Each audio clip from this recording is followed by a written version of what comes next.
जो 1 1 फंक्शन होता है उसकी डेफिनेशन यह है कि if all the element of set A has unique image in set B then the function is set to be 1 1 function. यानी कि यदि सेट ए के प्रत्येक एलिमेंट का सेट बी में यूनिक इमेज पाया जाता है। यूनिक इमेज का मतलब ये हुआ कि सेट बी का कोई भी एलिमेंट यदि सेट ए के किसी एलिमेंट के लिए इमेज का काम कर रहा है तो वो सेट ए के और किसी एलिमेंट के लिए इमेज का काम ना करे। जैसे यहाँ पे 4 सेट ए के एलिमेंट 1 के लिए इमेज का काम कर रहा है तो 4 और किसी के लिए अगर इमेज का काम नहीं करता है तो 4 एक यूनिक इमेज होता है।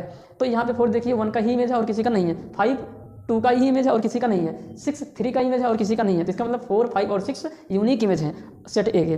तो इस तरह के फंक्शन को जो जिसमें सेट ए के प्रत्येक एलिमेंट का सेट बी में यूनिक इमेज बनता है उसको हम लोग बोलते हैं 1 1 फंक्शन। तो ये फंक्शन 1 1 है। क्या हो जाएगा ये फंक्शन 1 1? हिंदी में बोलते हैं यहाँ पे जो है एकाएक फलन, हिंदी में क्या बोला जाएगा एकाएक फलन। तो ये 1 1 फंक्शन है।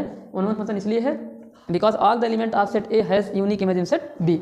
अब ऑन टू की डेफिनेशन क्या है? ऑन टू की डेफिनेशन ये है कि अगर सेट बी के सारे एलिमेंट के प्री इमेज पाए जाएंगे तब जो वो हमारा फंक्शन होगा वो हमारा एक ऑन टू फंक्शन होता है। कोई भी एलिमेंट सेट बी में छूटना नहीं चाहिए जिसका प्री इमेज नहीं है। तो यहाँ पे देखिए 7 का प्री इमेज नहीं है।